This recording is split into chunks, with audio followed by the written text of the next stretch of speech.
Bienvenidos a este sexto día del retiro María Modelo de Fe.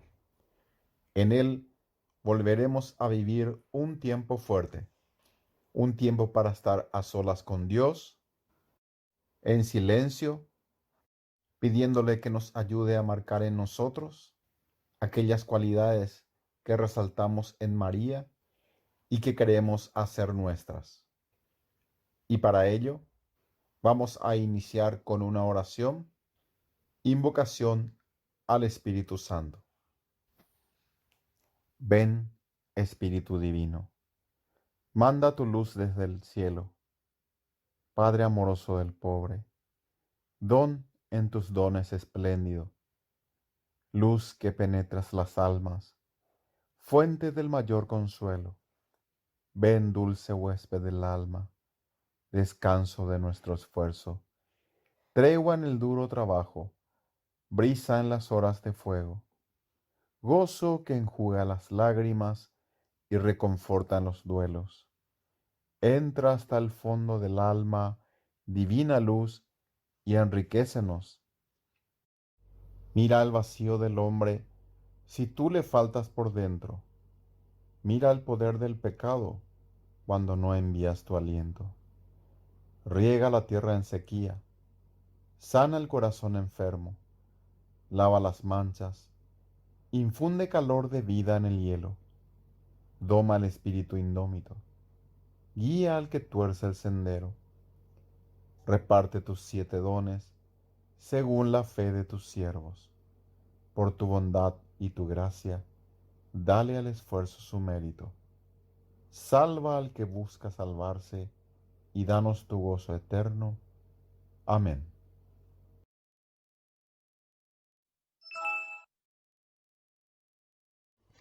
Vamos a hacer una lectura del libro El silencio de María, capítulo 2, Peregrinación, subtítulo Una espada.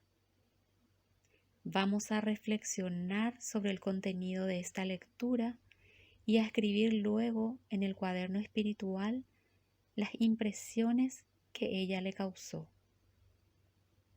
Transcripción: una espada. Cuando el concilio habla de que María fue avanzando en la peregrinación de la fe, en el mismo párrafo habla con insistencia sobre el Calvario. Y mantuvo fielmente la unión con su Hijo hasta la cruz. Se condolió vehementemente con su unigénito y se asoció con corazón maternal a su sacrificio, consintiendo con amor en la inmolación de la víctima engendrada por ella misma. Por estas expresiones y sobre todo por su contexto, el concilio parecía indicar que el momento alto y también la prueba, porque no hay grandeza sin prueba, para la fe de la madre estuvo en el Calvario. Hay otro párrafo en el mismo documento en el que el concilio, con una expresión lapidaria y emotiva, viene a resaltar que la fe de María alcanzó su más alta expresión allá junto a la cruz.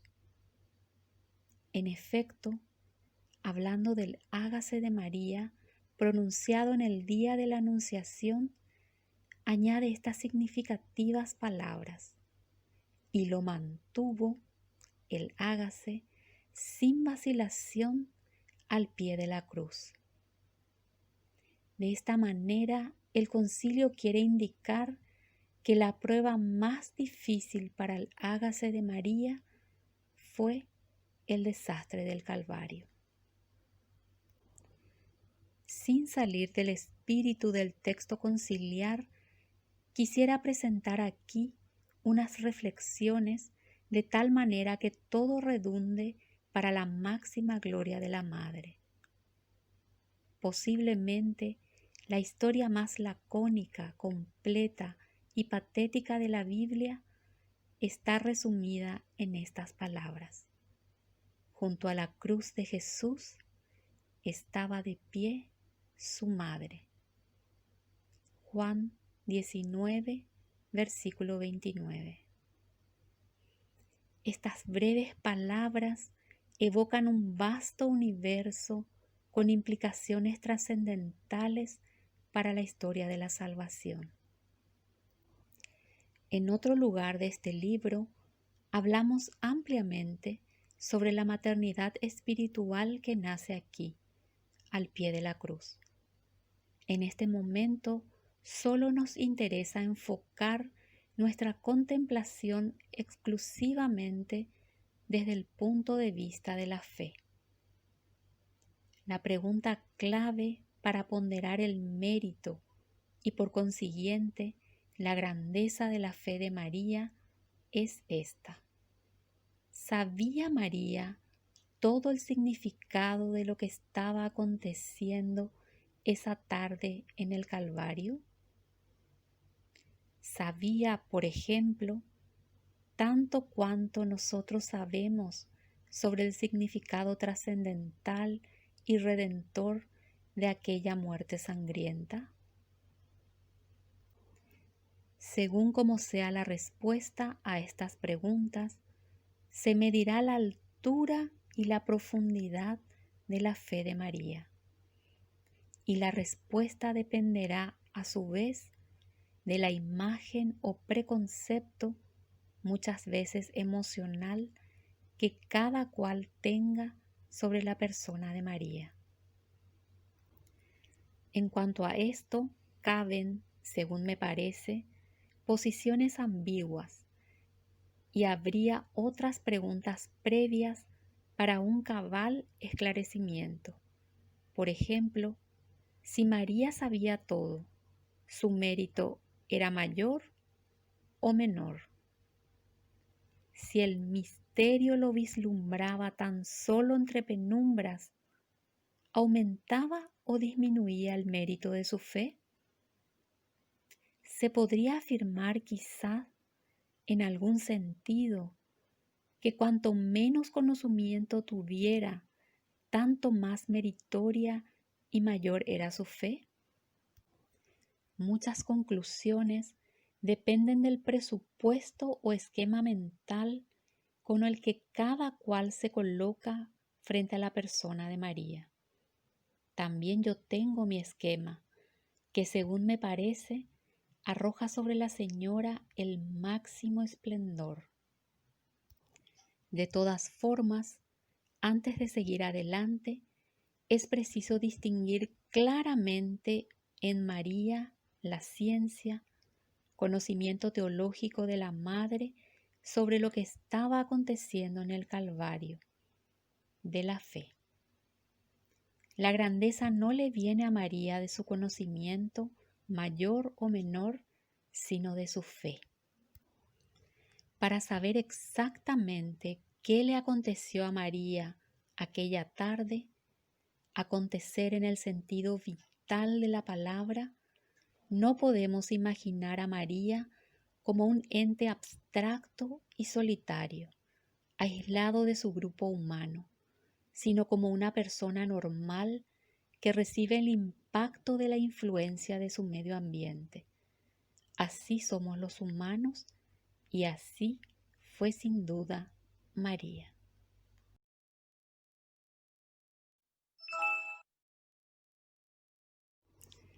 Pues bien, por el contexto evangélico, la muerte de Jesús tuvo para los apóstoles carácter de catástrofe final. Ahí se acababa todo. Esa impresión y estado de ánimo están admirablemente reflejados en la escena de Emaús. Cleofás, después de sentirse triste porque el interlocutor ignoraba los últimos sucesos que para él eran una herida reciente y doliente, acabó con un "nosotros esperábamos", como quien quiere añadir después, pero ya todo está perdido. Todo fue un sueño tan bonito, mas fue un sueño. Caifás, representando al bando contrario, tenía la convicción de que acabando con Jesús, acababa con el movimiento. Y tenía razón, porque así mismo sucedió. Cuando los apóstoles vieron a Jesús en manos de los enemigos, se olvidaron de sus juramentos de fidelidad y cada cual, buscando salvar su propia piel, se dieron a la fuga en desbandada, abandonándolo todo.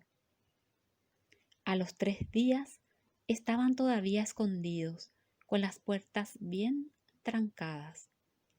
Juan 20:19, para salvar por lo menos su pellejo, ya que habían perdido a su líder. Ese era su estado de ánimo. En el sepulcro dormía, enterrado para siempre, un lindo sueño junto al soñador. De ahí su obstinada resistencia a creer en las noticias de la resurrección. El día de Pentecostés, el Espíritu Santo esclareció todo el panorama de Jesús. Solo entonces supieron quién fue Jesucristo. ¿Y María? Primeramente, no debemos olvidar que María alternaba y se movía en medio de este grupo humano tan desorientado y abatido. Yo no puedo imaginarme, esa es mi imagen, a María adorando emocionada cada gota de sangre que caía de la cruz. Yo no podría imaginarme que María supiera toda la teología sobre la redención por la muerte de cruz, teología que nos enseñó el Espíritu Santo a partir de Pentecostés. Si ella hubiese sabido todo cuanto nosotros sabemos, ¿cuál habría sido su mérito? En medio de aquel escenario desolado, hubiera constituido un consuelo infinito el saber que ni una sola gota de esa sangre se la tragaría inútilmente la tierra. El saber que si perdía al Hijo, se ganaba a cambio el mundo y la historia.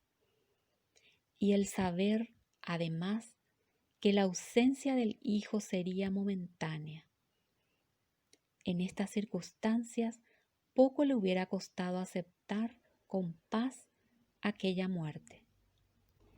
Tampoco puedo imaginármela dominada por el desconcierto total de los apóstoles, pensando que todo terminaba ahí. Eso tampoco. Vemos por el Evangelio que María fue navegando entre luces y sombras, comprendiendo a veces claramente y otras veces no tanto, meditando las palabras antiguas, adhiriéndose a la voluntad del Padre, vislumbrando en forma lenta pero creciente el misterio trascendente de Jesucristo. Según eso, ¿qué habría sucedido en el Calvario? Aunque es tarea difícil, voy a intentar entrar en el contexto vital de la Madre y mostrar en qué consistió su suprema grandeza en ese momento.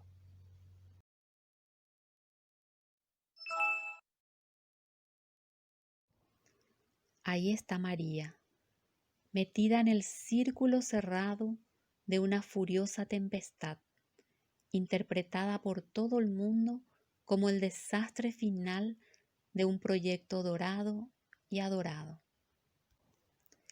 Es preciso imaginarse el contorno humano en cuyo centro está ella, de pie. En el primer plano, los ejecutores de la sentencia, fríos e indiferentes. Más allá, los sanhedritas con aire triunfal. Más lejos, la multitud de curiosos, entre los cuales unas pocas valientes mujeres que con sus lágrimas de impotencia manifiestan su simpatía por el crucificado. Y para todos estos grupos, sin excepción, lo que estaba sucediendo era la última escena de una tragedia. Los sueños acababan aquí, juntamente con el soñador. Es preciso colocarse en medio de ese círculo vital y fatal en que unos lamentaban y otros celebraban ese triste final. Y en medio de ese remolino, la figura digna y patética de la madre, aferrada a su fe para no sucumbir emocionalmente, entendiendo algunas cosas, por ejemplo, lo de la espada, vislumbrando confusamente otras. No son circunstancias para pensar en bonitas teologías. Cuando alguien está combatiendo un huracán, le basta con mantenerse en pie y no caer. Entender, saber, eso no es lo importante. Tampoco entendió ella las palabras del niño de 12 años. Sin embargo, tuvo también allá una reacción sublime. Lo importante no es el conocimiento, sino la fe. Y ciertamente, la fe de María escaló aquí la montaña más alta. La que no entendió las palabras de Simeón, ¿entendería completamente lo que estaba sucediendo en el Calvario? Lo importante no era el entender, sino el entregarse.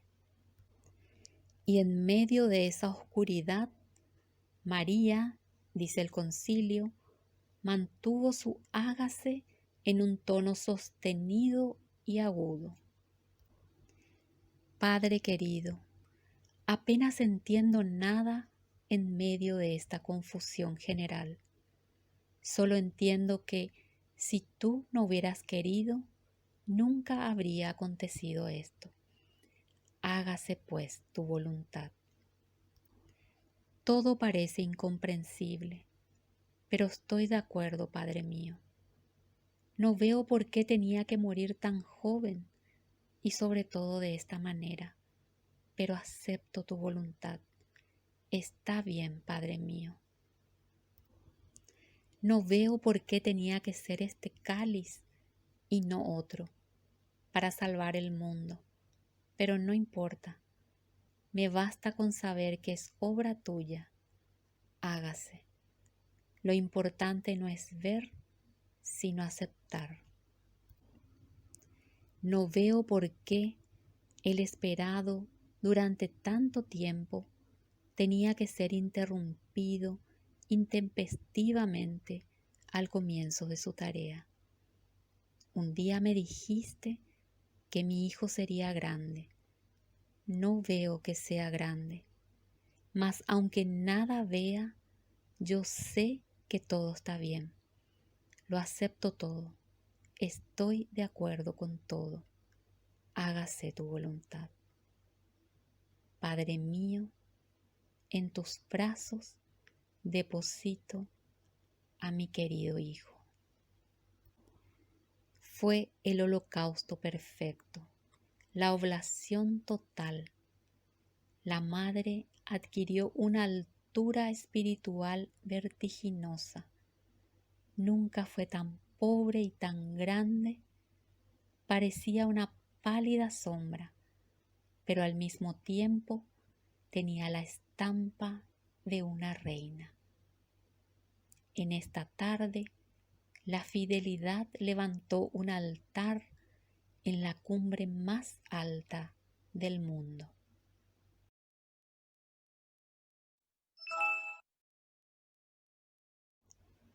Oración escrita por el cardenal Pironio. Señora de la Pascua, Señora de la Cruz y la Esperanza, Señora del viernes y del domingo, Señora de la noche y de la mañana, Señora de todas las partidas, porque eres la Señora del tránsito o la Pascua, escúchanos. Hoy queremos decirte muchas gracias. Muchas gracias, Señora, por tu fiat, por tu completa disponibilidad de esclava, por tu pobreza y tu silencio, por el gozo de tus 7 espadas, por el dolor de todas tus partidas, que fueron dando la paz a tantas almas, por haberte quedado con nosotros a pesar del tiempo y las distancias. Amén.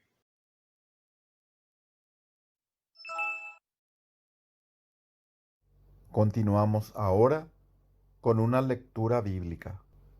Apoyarse en su cuaderno espiritual, extraer criterios de este texto y aplicarlos a la vida, confrontándolos con su vivencia actual. De Lucas 1, versículos 39 al 56. Por entonces María tomó su decisión y se fue, sin más demora, a una ciudad ubicada en los cerros de Judá. Entró en la casa de Zacarías y saludó a Isabel. Al oír Isabel su saludo, el niño dio saltos en su vientre. Isabel se llenó del Espíritu Santo y exclamó en voz alta: Bendita tú eres entre las mujeres, y bendito el fruto de tu vientre. ¿Cómo he merecido yo que venga a mí la madre de mi Señor? Apenas llegó tu saludo a mis oídos, el niño saltó de alegría en mis entrañas. Dichosa tú por haber creído que se cumplirían las promesas del Señor. María dijo entonces: Proclama mi alma la grandeza del Señor, y mi espíritu se alegra en Dios mi Salvador, porque se fijó en su humilde esclava. Y desde ahora todas las generaciones me dirán feliz. El poderoso ha hecho grandes cosas por mí. Santo es su nombre.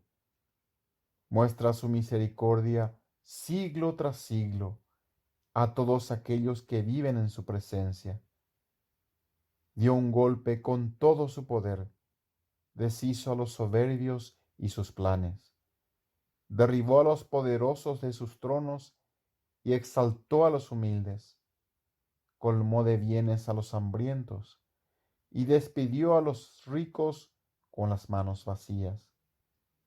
Socorrió a Israel, su siervo, se acordó de su misericordia, como lo había prometido a nuestros padres, a Abraham y a sus descendientes para siempre. María se quedó unos 3 meses con Isabel y después volvió a su casa. Palabra del Señor.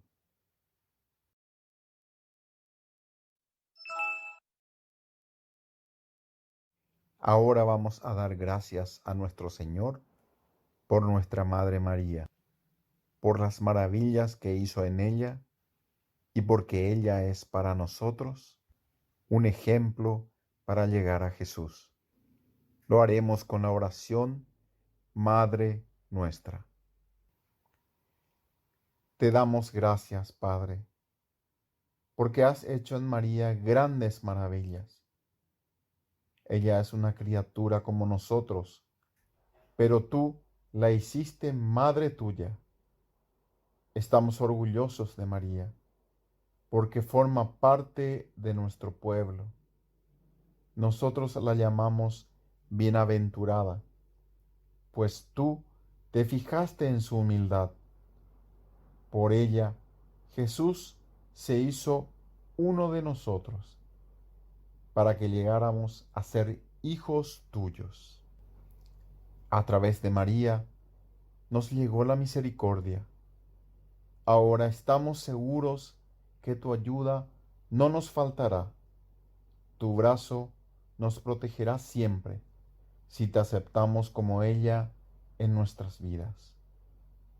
Has hecho de nosotros tu familia y a tu madre la hiciste Madre nuestra.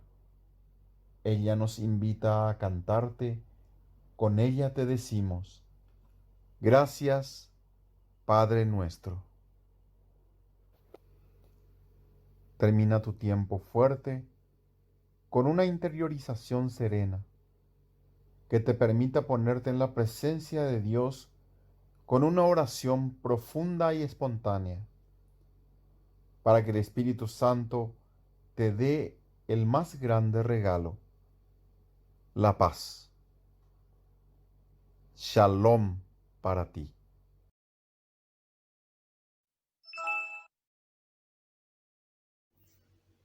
Terminamos así nuestro 6º día de retiro, acompañados de la Señora de la Cruz y la Esperanza. Junto con ella pedimos la bendición al Padre. El Señor nos bendiga y nos guarde, ilumine su rostro sobre nosotros y se apiade de nosotros, nos muestre su rostro y nos conceda la paz. El Señor nos bendiga en el nombre del Padre, del Hijo y del Espíritu Santo. Amén. Hasta mañana.